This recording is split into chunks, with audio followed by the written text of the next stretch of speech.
Hello my friends and welcome, my name is Dennis and this is the latest update from Ukraine. We have a blackout but I have my separate battery and I'm using the mobile phone internet connection, which is very slow because we have towers also out of electricity, so I wonder how I can still film videos for you. So here we have the news from United States. The White House representative John Kirby said that Tehran is now taking part in this war, providing their military supplies to Russia, rockets, drones, wherever. And instructors, United States intelligence said that they know that Iranian instructors are present in Ukraine. And now United States is in a process of implementing new sanctions on Iran together with Russia. And today again, Russia launched their Shahed drones to the southern part of Ukraine. On the northern part, they launched the MiG-31 fighter jets that are capable to fire the Kinjal hypersonic rockets.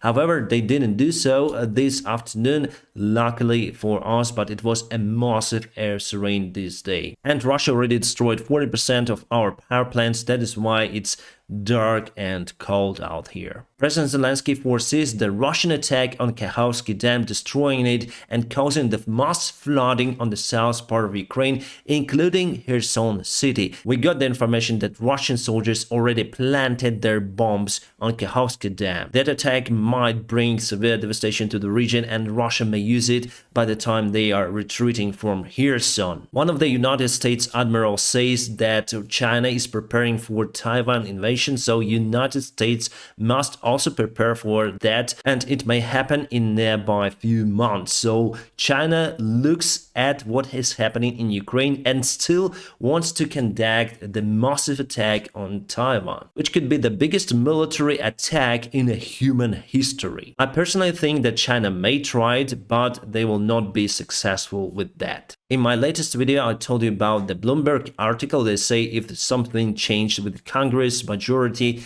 they may reduce the aid to Ukraine, the help to Ukraine. And now we have this article saying that the package will be voted for Ukraine to supply us with $50 billion. It doesn't mean that we're going to receive that $50 billion.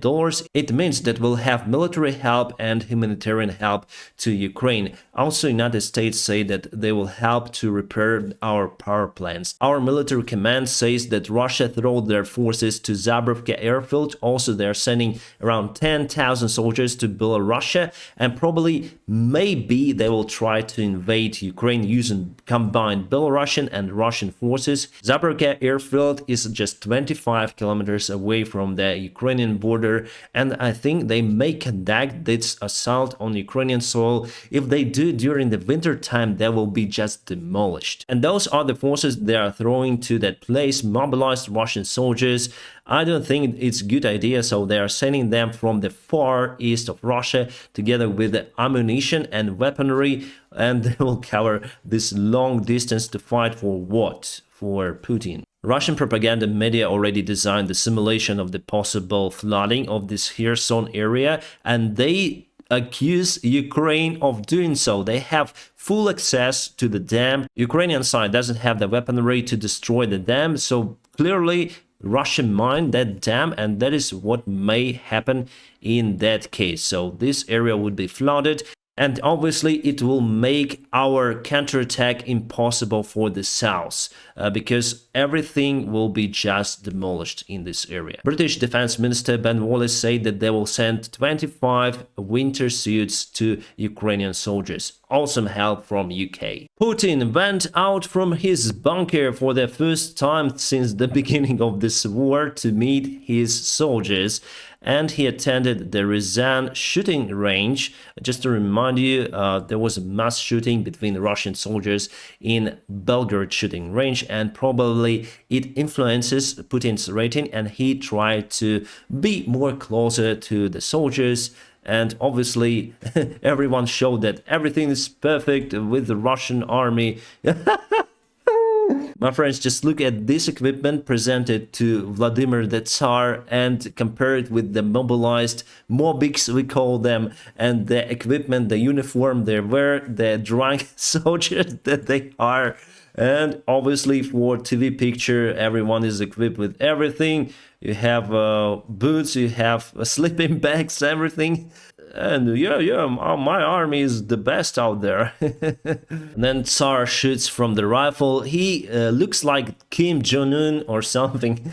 So dictator, they try to do this kind of performance. Here he asked if this soldier has a family. He said, yeah, I have a daughter. She's 5. I have a wife. And Tsar said, all right, good luck to you. Good luck, die in Ukraine, come back in plastic bag. Interesting article. Financial toll on Ukraine of drowning drones vastly exceeds Russian costs. Yes, because those drones are very cheap. They're dirt cheap to produce, and we use very expensive rockets to shut them down.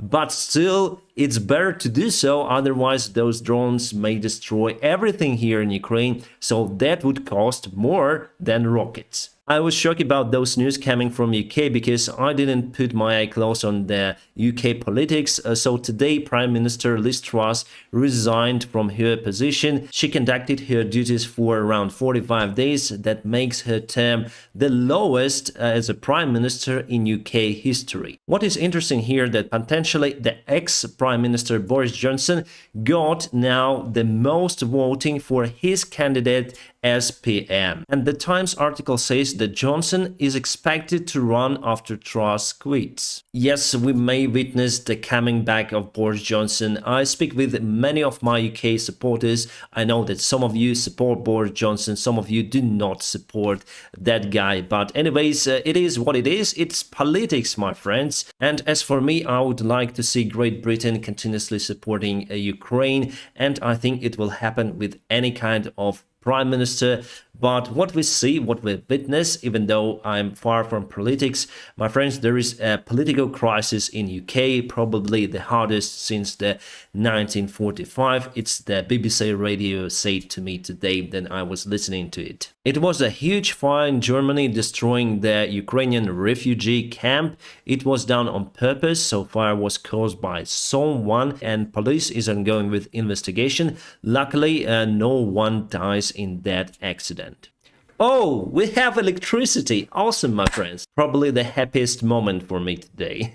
And this is the actual Russian soldiers' equipment. What they got is the strike ball helmets without any armor. So plastic, basically, my friends. It's crazy what Russian army is equipped with. Yes, it's fantastic mask, but it may be used just for a strike ball. And those are rubber boots made from rubber. Imagine to walk in rubber boots just in a normal weather. You'll be very sweaty, and during the winter time, just look at this inside. So nothing to protect, nothing to warm up the leg or foot of the soldier. So it's just terrible. Remarkably, that Odessa is more often under attack than this area where I live in a central part of Ukraine, but they have electricity because Odessa is supplied from the nuclear power plant and Russia does not attack those. I hope it will not.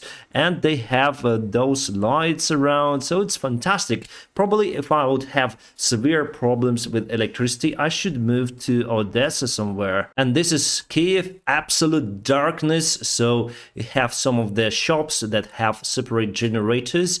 And that's it, my friends. So we struggle much more compared to Odessa because the Chernobyl nuclear power plant was built in Soviet Union to supply Kyiv city and neighboring satellite cities. But we all know what happened to Chernobyl power plant. That is why we have like coal electrical power plants around the Kyiv that supply the electricity to this biggest city in Ukraine.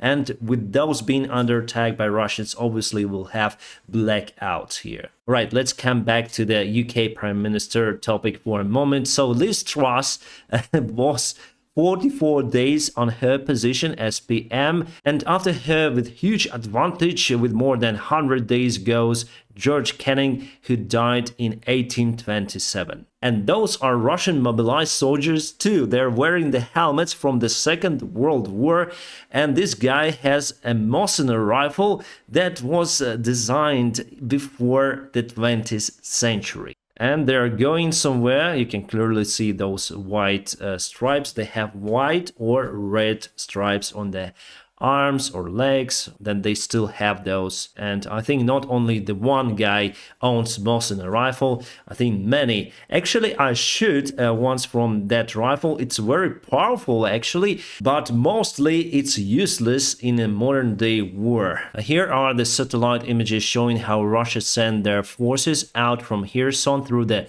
Dnieper River. So they go across the Kazatsky Island, and here's the ferry full of the cars, and obviously we have some of the civilians together with military. They used them as the human shield to protect their forces, and this ferry goes back fully empty. United States raises up pressure on Turkey over ties with Russia. As we know, Erdogan plays this kind of role of the independent influencer in the region, and together with Hungary, there are two of the NATO countries that would like to do the business with Russia as it was before, and they also would not like to see Sweden and Finland in the NATO. From what I understood, at least till now, Turkey and Hungary haven't put their resolutions on entry to NATO bloc of Finland and Sweden. My English is not good, but I hope you understood. Turkey haven't implemented any kind of sanctions on Russia, and they have the gas pipeline coming from Russia, and Russia wants to use that pipeline as the main one and Turkey as a hub to supply European Union with the Russian gas. This debris of the rocket was found in Kyiv region, and what is very interesting about it, that it is the part of the RST rocket. It means that we have RST working to shut down Russian rockets, missiles and drones in Kyiv area. So this rocket looks like that, and this is one more generation of the RST system, and they have similar rockets. Right, we have the recent update of this map, clarification on some areas on the front line. So nothing special happened, and we have the timeline, just show you. On the north, no specific changes near to Bakhmut as well, no specific changes. And on the south, obviously, I expected that we will go on a counterattack, my friends. It was announced, and Russia, they gathered their forces out from the Kherson, and I think we're gonna take this part very, very soon. I think maybe even next week, we're gonna see. And Belarus is preparing their forces to attack the northern part of Ukraine. Here, as you can see, we have lots of the forests, and basically we can hide, we can build the defense lines. I don't know how they will go on their attacks on the northern part of Ukraine. This area is just flooded. There are lots of lakes, swamps, rivers.